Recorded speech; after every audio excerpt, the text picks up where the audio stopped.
Hey everybody, Weem here. Today I thought I would talk to you a bit about something I call the Blinking Fortress. This is actually a campaign feature that has occurred or appeared across multiple campaigns that I've run, and that includes various editions of Dungeons and Dragons, and even includes little one-offs I've done here and there for different people. And this fortress is a fort that seems to travel randomly through various worlds and planes and even times. And has been kind of run across by the players in different ways. In one campaign, it was partially submerged in a swamp, for example. In my current campaign, a 5th edition campaign, the players have not seen it yet, but they are getting close to encountering it deep in a dangerous forest. But it can be found really anywhere, and that's kind of the fun thing about it. And it's what I really like about it is something that ties all of my campaigns together. Anybody who's played with me for a while kind of has an idea of this. Once they start to discover there's some kind of fortress, they may even wonder like, oh, I wonder if this is that fortress. And they've explored it to varying degrees as well, my players. Some of them have done a good exploration of it, not a full one because it's very large, quote unquote.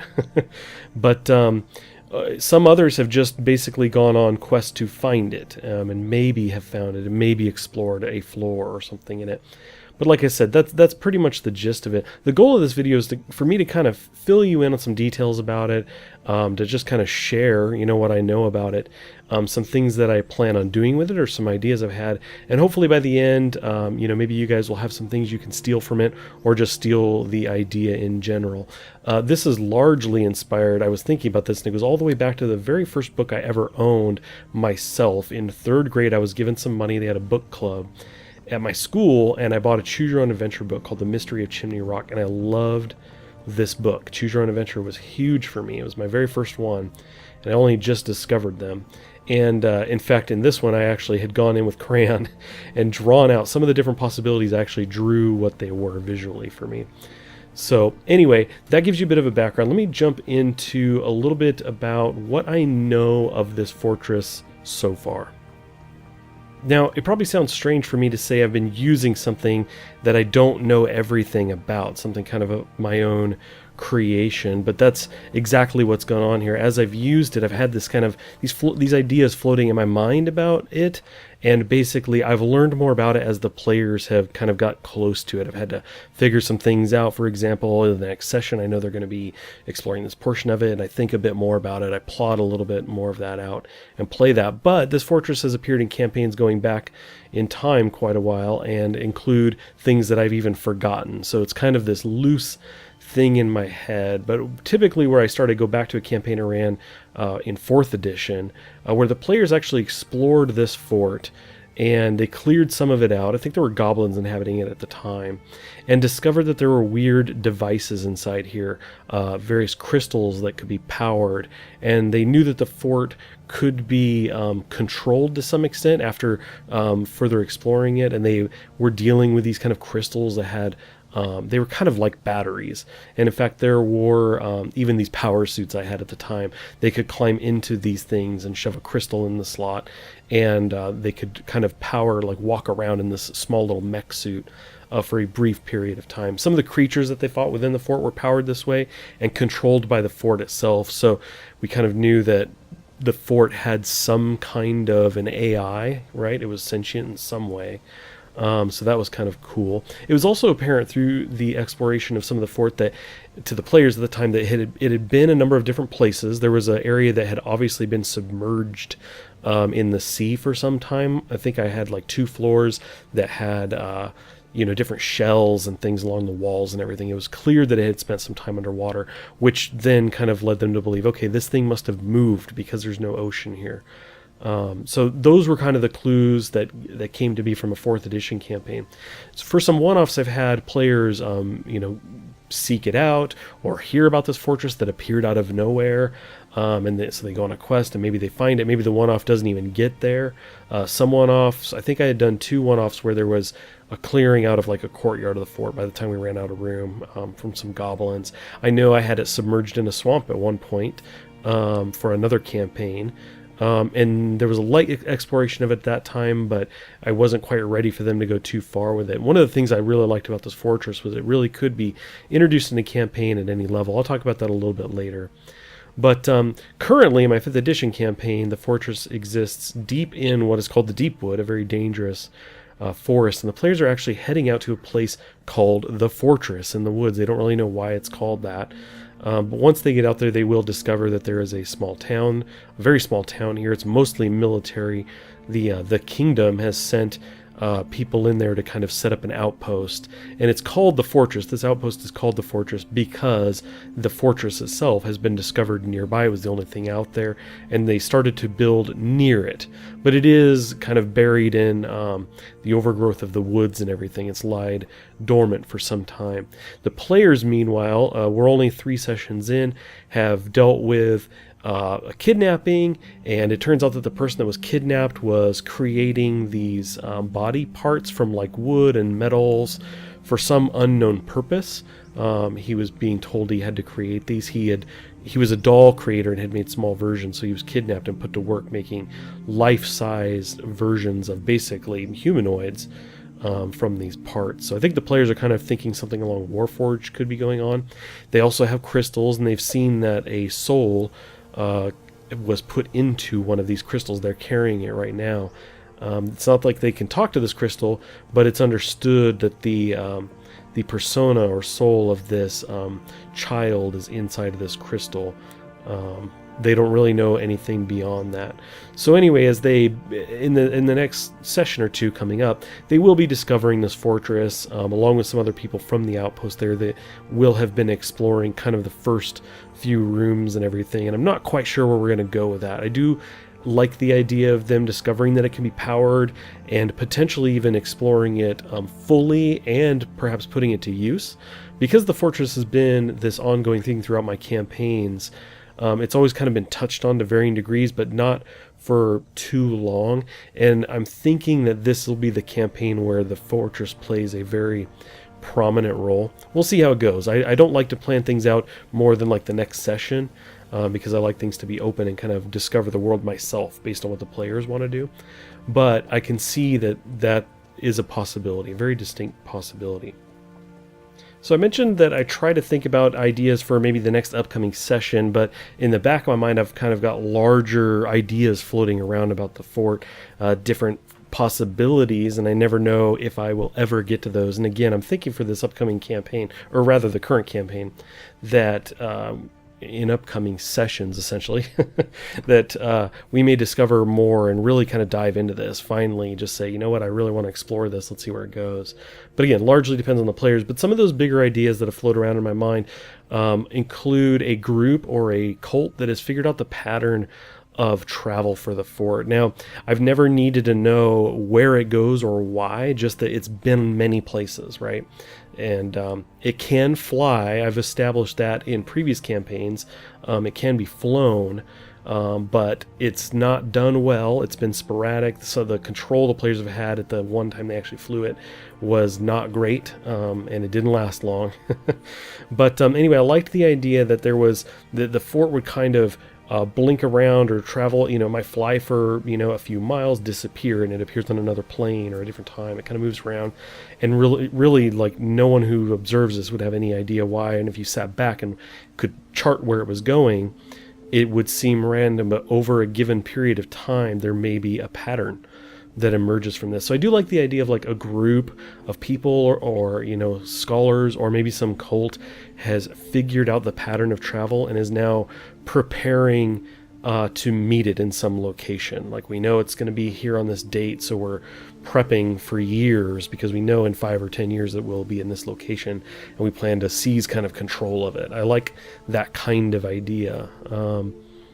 So that's definitely a possibility. And then when players kind of get involved, that becomes, well, does a detour off that given course, that path, or the pattern, is it broken, or is that just not possible, that you're just along for the ride? Those are things I don't really know.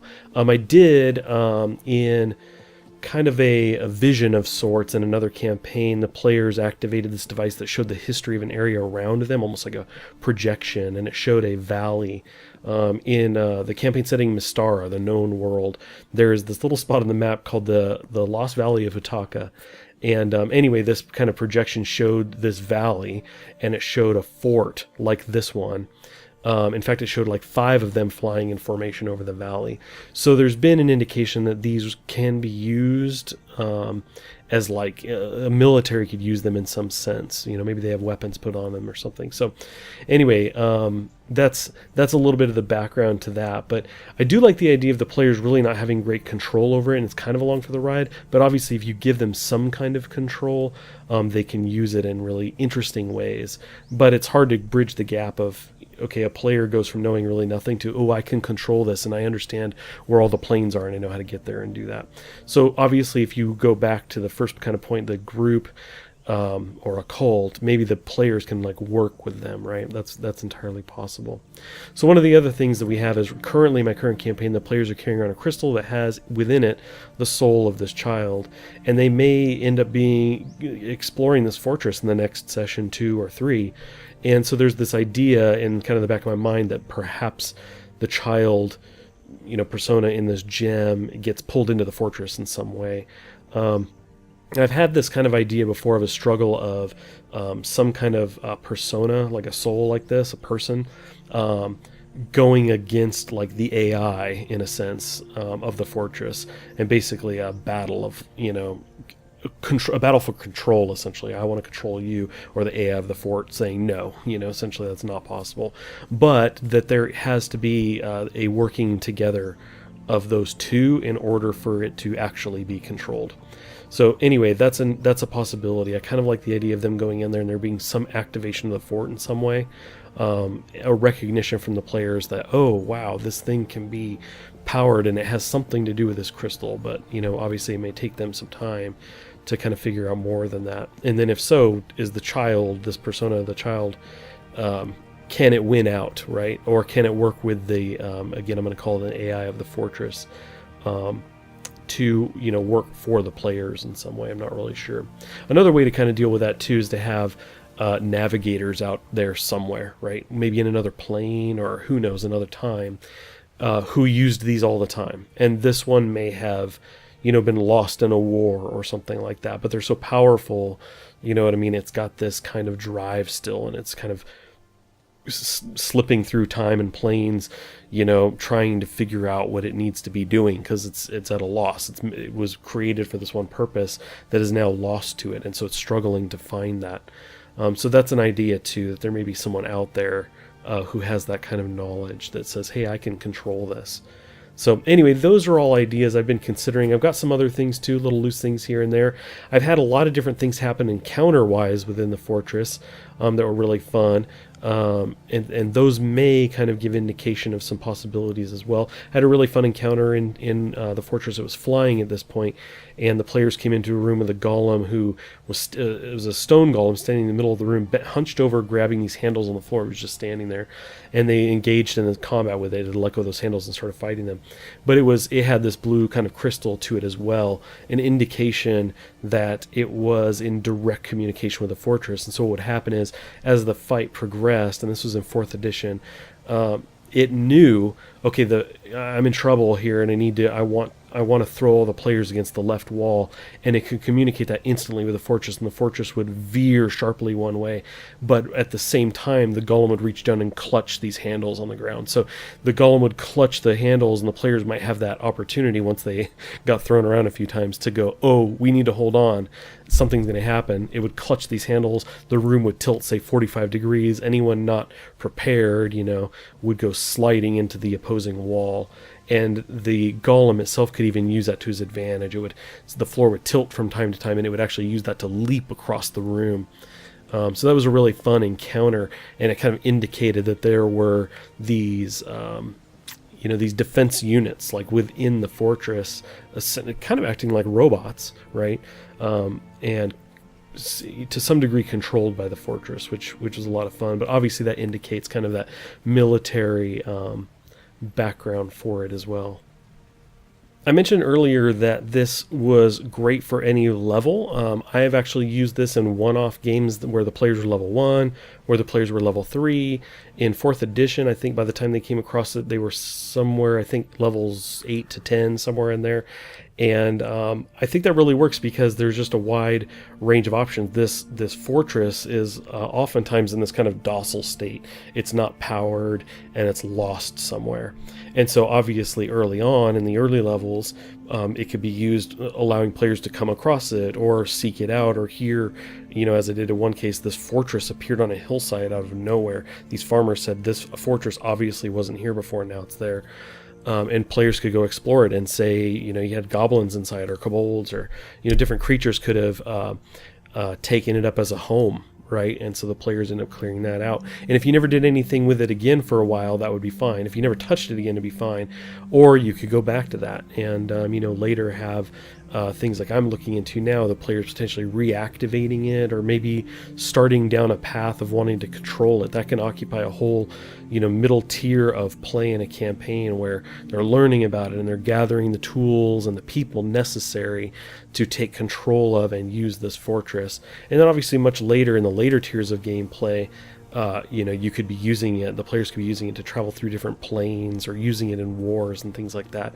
And you could use some of this in a campaign, or you could use all of it. You could dedicate a whole campaign, around this thing, or you could just touch on it. And that's what I like about this, is I always have an easy way to incorporate it into campaigns or one-offs.